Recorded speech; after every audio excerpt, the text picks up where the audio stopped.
The single perfect sphere of ice in my water glass had long since surrendered, melting into a sad, tepid pool that mirrored the stagnant hope in my chest. Each click of a heel on the restaurant's polished marble floor was a tiny, cruel hook in my heart, reeling me toward a hope that was systematically and ruthlessly crushed as yet another stranger walked by. 2 hours, 120 minutes of watching the door, of rehearsing my annoyed but understanding smile, of my thumb tracing the velvety edge of the ring box hidden in my jacket pocket. The maitre d', a man named Charles with the impeccable posture and deep, sorrowful eyes of a funeral director, made his third pilgrimage to my table. His sympathy was a professional courtesy that had begun to feel like a judgment. "Sir, perhaps you would like to begin with an appetizer. The chef's arancini are exquisite tonight." Maybe her car broke down. Maybe she got held up at that last-minute meeting. Maybe something's wrong. The rationalizations were a life raft I clung to in a sea of growing cold dread. Alara was often fashionably late, but she was never this late. Not for our anniversary, not for the place where we'd had our first date. "She'll be here any minute," I said, my voice thinner, more pathetic with each repetition. The words tasted like a lie. And then, the heavy oak door swung open with a burst of noise from the street. It wasn't just her, it was her entire coven. Chloe, with her razor-sharp black bob and an even sharper tongue, and Maya, who laughed with a high-pitched grating squeal and followed Alara's lead in everything. And there was Alara, my Alara, in the emerald green dress I'd bought her. The one I'd told her made her eyes look like ancient priceless jade. She was breathtaking, and she was smirking, a tiny vicious curl of her lips that instantly vaporized the life raft. I sank. They weaved through the linen-draped tables, a trio of laughter and cloying expensive perfume, black opium, the scent I'd once loved on her and now would forever associate with this moment. They stopped at my table. Charles hovered behind them, a silent witness to the impending execution. I stood up, a gentleman's habit so ingrained I did it on autopilot, my knees feeling weak. "Alara, is everything okay?" I asked, the words ash in my dry mouth. She looked me up and down, her smirk widening into a cruel, beautiful smile. She didn't look at me, she performed for her audience of two. "See?" she said, her voice a stage whisper that sliced through the murmured conversations at nearby tables, silencing them. "Told you he'd still be waiting here like a pathetic loser." Time didn't freeze, it shattered. The words weren't just sound, they were a physical blow to the solar plexus, knocking the air from my lungs in a silent internal gasp. Chloe's snort of laughter was the prick of a needle, Maya's giggle, the twist, and Alara's eyes, those jade eyes I'd loved had gotten lost in, held a glint of pure, undiluted triumph. She had set a trap for my dignity, baited it with my love for her, and I had walked right into it, a trusting fool. Then, a miracle. A strange, cold calm washed over me, a glacial wave that extinguished the hot flush of humiliation. It was clarity, absolute and terrifying. Every excuse I'd ever made for her, every time I'd swallowed my pride and called it compromise, every little dig I'd laughed off, it all crystallized in that moment. This wasn't a mistake. This was the reveal.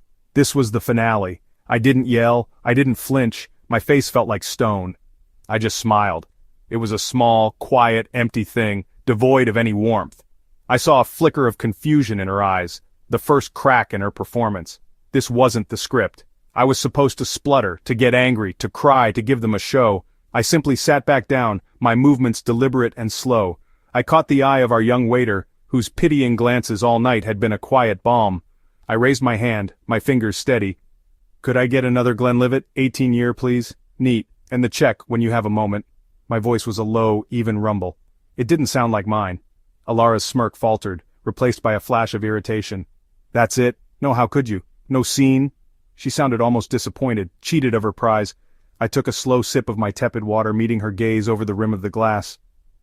"The show's over, the curtain's down, you can go now." The steadiness in my voice surprised even me. Flustered without her desired climax, she huffed, the sound ugly and petty. "Whatever. This is why you're so boring. Let's go, guys, this place is dead anyway." They turned on their heels, a whirlwind of judgment and rustling fabric, and left as suddenly as they had arrived. The waiter brought my drink. The smoky amber liquid was the first real thing I'd tasted all night. I paid the bill, left a tip for Charles and the waiter that was absolutely too generous, a final act of defiance against her pettiness, and walked out into the cool night air. The humiliation tried to creep back in, whispering that I was a loser, but I shut it down, locking the feeling away in a vault. The ring box in my pocket felt like a lead weight. I had work to do. The Uber ride home was a silent movie of my own failings playing against the rain-streaked window. The neon signs of the city blurred into streaks of color, each one a memory. I met Alara 2 years ago. She was a temp at my firm, drowning in a financial model for a client presentation. I was the senior analyst who threw her a lifeline. I spent an afternoon I didn't have showing her the advanced formulas, the shortcuts, the quiet politics of who to ask for what. She'd looked at me with those wide jade eyes, full of a grateful admiration that I, like an idiot, mistook for a deeper connection. "I don't know what I'd have done without you, Alex," she'd said, her hand resting on my arm. I was the architect, and she was the eager, brilliant apprentice. I helped her polish her resume, coached her for the interview, and recommended her for the permanent position. I introduced her to my friends, my world, Mark, Ben, Liam. They became her friends too. I was her biggest champion. And slowly, so insidiously I didn't notice the shift, the apprentice started believing she was the master. The gratitude curdled into entitlement. She moved into my apartment 6 months ago. Her lease was up, my place was bigger, and in a better neighborhood, it made financial sense. The logic was sound. The emotional calculus was a disaster. I'd built the entire infrastructure of her comfortable life in this city. Her job, her social circle, her home. It was all built on a foundation I had poured. And she'd forgotten the cardinal rule, the one my old man had grumbled at me after my first heartbreak. "Son, don't ever bite the hand that feeds you." I'd paid for her expensive coding boot camp when she decided she wanted a career change. I'd called in a major favor with an old college buddy, now a director at a rival tech firm, to get her an interview. She got the job, with a 30% raise. I took her to that same Italian place to celebrate. I was so genuinely proud. I didn't see that in her new shiny narrative. I was no longer the mentor. I was a reminder of a time when she was vulnerable and needed help. I was a chapter she was eager to edit out of her story. The little jabs started soon after. "You're so sweet to still drive that old car," she'd say, with a condescending pat on my cheek, when she knew damn well my '69 Mustang was my pride and joy. "It's cute that you think this is a good restaurant," she'd remark about the cozy Thai place we loved. The negging was a constant low-grade fever I'd learned to ignore, telling myself it was just her insecurity talking, that my constant steady love would be enough to soothe it. I was a fool. A useful, convenient fool. I unlocked my apartment, in my name, bought with my down payment, and the silence that greeted me was a physical presence. It was no longer our shared space. It was a crime scene, and I was the detective about to process it, to catalog every piece of evidence of my own stupidity. I went to the kitchen, the cool terracotta tiles familiar under my feet. I opened the fridge, bypassed the Chardonnay she liked, and cracked a cold bottle of local IPA. The first bitter hoppy sip was a benediction, a truth. Then I pulled out my phone, my thumb hovering over the group chat labeled The Wolfpack. I typed a single message. Me, code red, the casa is compromised. The Wicked Witch of the West has officially melted. Her broomstick is headed for the curb. Extraction and disposal protocol is a go. Bring industrial-grade trash bags, the heavy-duty kind, and beer. I'm out. The replies were instantaneous, a symphony of loyal indignation. Mark, ooh, she done fucked up. Did she finally try to polymorph you into a newt? ETA 12 minutes, I'm bringing pizza. You need to eat, Ben. Already in the car. What's the soundtrack for the evening? Breakup anthems or murder ballads? I've got a playlist for both. Liam. I'll bring the good whiskey. And I've got gloves and a hazmat suit in the trunk. Are we burning her stuff or just giving it a proper Viking funeral at the curb? A sound ripped from my throat, half sob, half laugh. Brothers, you can't buy that. You can only earn it. They arrived like a SEAL team, fueled by loyalty, pizza, and cheap lager. Mark clapped me on the shoulder, his grip firm and grounding. "So," he said, his usually jovial face serious, "she went full psycho. We never go full psycho. What's the play, boss?" I laid it out, my voice flat, the calm from the restaurant still holding. "We pack every single thing that is hers. Every sock, every half-used lotion, every stupid live laugh love decorative pillow she insisted on. We leave not a trace. It all goes on the curb. The city garbage comes at 7:14 a.m. I checked." Liam nodded, cracking his knuckles. "Aesthetic. Brutal. I like it. You get it on record? Always get it on record." A dark, satisfying thrill went through me. Oh, I got more than that. While waiting for them, I hadn't just stewed, I'd acted. I opened my laptop, the Apple logo glowing like a malevolent eye in the dim room, and pulled up the home security app. The cameras I'd installed after a break-in down the hall, cameras Alara always rolled her eyes at, calling me paranoid and controlling. The system thankfully had crystal clear audio. I'd queued up the footage from last Tuesday. I hit play. On the screen, Alara was curled on my couch, wearing my sweatpants, on the phone with Chloe. Her voice, tinny through the speakers, filled the room, poisonously intimate. I know. He's just so safe. It's boring. Yeah, the anniversary is tomorrow. I'll go, I guess. Play the part of the dutiful girlfriend. He'll probably take me to that stupid, sentimental Italian place he loves. Thinks he's so romantic. It's pathetic. She laughed, a light tinkling sound that now made my skin crawl and my stomach clench. Don't worry, I'm not settling. That new guy, Jason, from the marketing firm, he's taking me to that new Speakeasy Friday, the one with the wait list, Alex. Oh, he'll be heartbroken, the poor puppy, but he'll get over it. He'll whine, then he'll forgive me. He always does. He's so desperate to be loved, he'll take any scraps. It's honestly sad. The room was silent. The only sound was the faint hum of my laptop fan and the ragged intake of Ben's breath.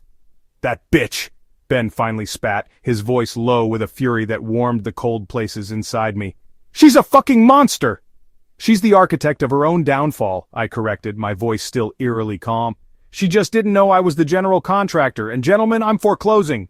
The recording was my nuclear option, my insurance, my emancipation proclamation. If she tried to spin this, if she cried to our mutual friends, or God forbid, tried to cause trouble at work, I had the receipts.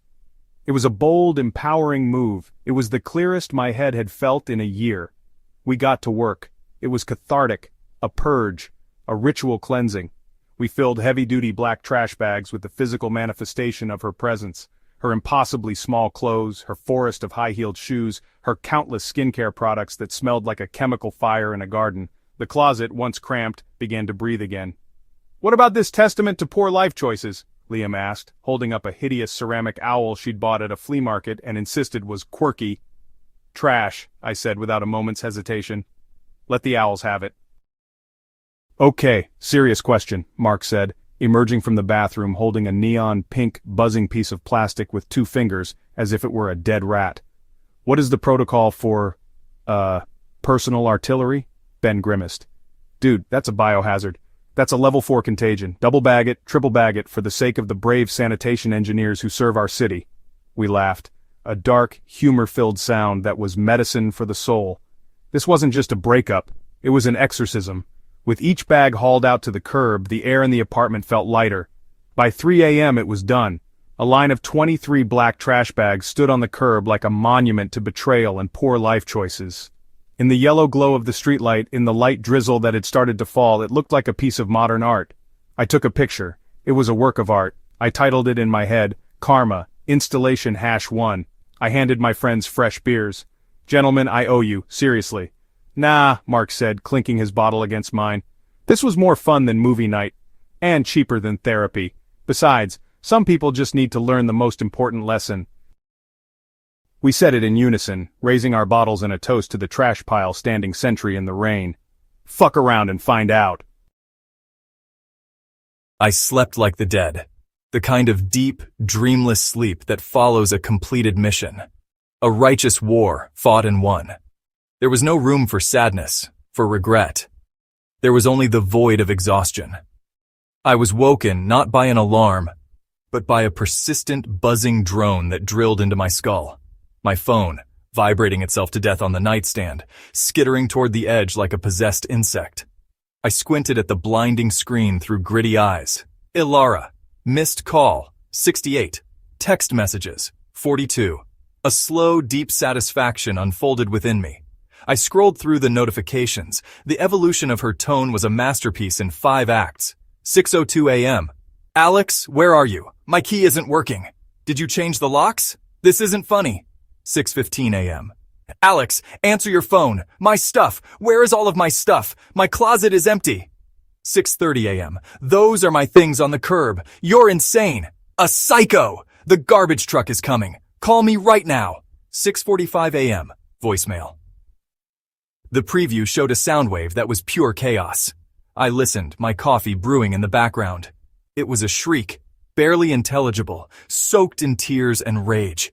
How could you do this to me? You're a monster. My grandmother's necklace was in there. It was in my jewelry box. You're going to pay for this. I'll call the police. 7:01 a.m. A single devastating text. They took it. The garbage truck took everything. They just crushed it. You threw away my life. I could hear it in that last text. The grinding whir of the compactor. The finality of it. The sheer, utter shock. I felt nothing. Not a flicker of satisfaction, not a pang of guilt. It was just a statement of fact. She had chosen to fuck around. She was now, comprehensively, finding out. I got up, poured a mug of rich, dark coffee, and listened to the symphony of my buzzing phone. It was the sound of consequences. A concerto of karma. The final text came through around noon. It was longer, more measured. The anger had burned away into desperate negotiation. Alara, I get it. You're angry. I was horrible last night. I was drunk and stressed and I was showing off for my friends and I took it too far. I'm so sorry. You have every right to be mad. But this is cruel and insane. You've destroyed my things. You've humiliated me. My grandmother's necklace was in there, Alex. That was real. We need to talk about this like adults, please. I sipped my coffee. It was excellent. Adults. Interesting word choice from someone who staged public humiliations for fun. My reply needed to be simple, clean, and final. The scalpel, not the sword. I typed it slowly. Me. The conversation is over. The necklace was in the top drawer of your jewelry box, which I left on the kitchen counter. Any further attempts to contact me will be considered harassment. I have recorded evidence of your intent to cheat and your malicious defamation of my character from last Tuesday, which I will not hesitate to distribute to our mutual professional and social circles if you persist. Lose my number. I attached the audio file. The one where her voice, sweet and venomous, called me a desperate puppy. I hit send. The phone rang one last time. A single, shrill, impotent cry of outrage. It went to voicemail. Then, silence. Absolute, beautiful, clarifying silence. I looked around my apartment. The morning sun streamed through the windows, highlighting dust motes dancing in the air. It was mine again.